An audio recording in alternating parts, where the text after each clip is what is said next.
Hey guys, what is up and welcome today to a guide for catching those pesky and rare Pokemon in Pokemon Go. So by now I can imagine most of us have had this experience where we're out in the park, we're just chilling with a squad, we see this amazingly rare and mysterious Pokemon come up and you just can't find it. You have no clue where it could be and you're out of guessing options and you lose hope and you just, throw the towel in. End of the day, you go home and you're just a bit salty for the rest of the evening. What if I told you now those days are over? I have a workaround and a solution.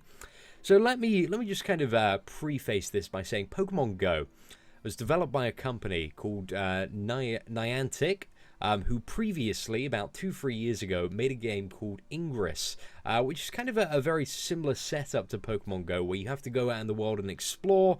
But it's a very different premise of the game, and everything in Pokemon Go, the landmarks, the features, the map, the stops, are all based in stops and locations and features in Ingress. However, Ingress is actually considerably more informative. So let's open Ingress at the moment and kind of have a bit of a look at the map for comparison.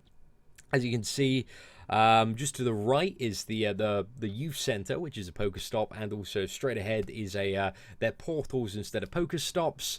But yeah, very similar setup. Now, when it comes to the actual Pokemon, you'll see all over the map are these kind of like groups of like star clusters ish, right? And every small group of star clusters indicates a potential spawn point for Pokemon.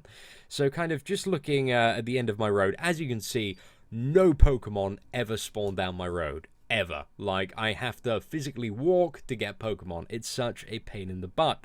But straight ahead, kind of looking at the end of my road now, you can see there's just on the left, there's like 1 or 2 little stars there. That's where regularly Pokemon do spawn.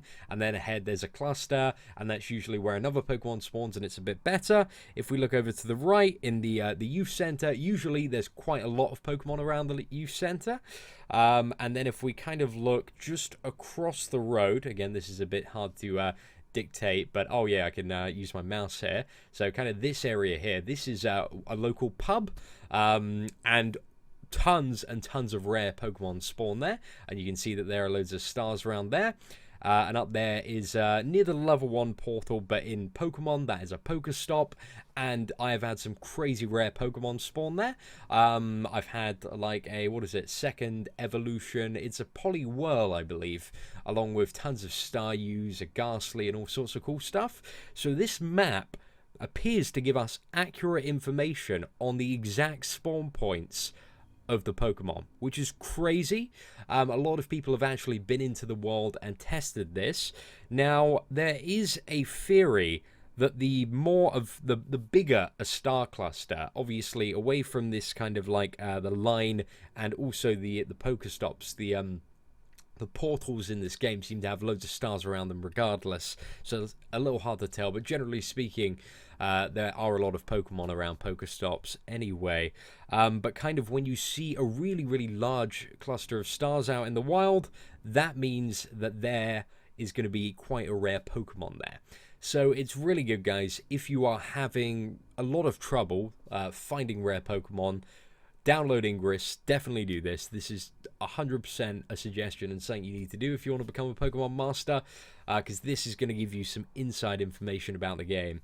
And there's a lot you can learn from it about its structure and stuff. So yeah, I definitely suggest getting the map on Ingress, because these stars are going to tell you the spawn points of Pokemon and allow you to find stuff much easier.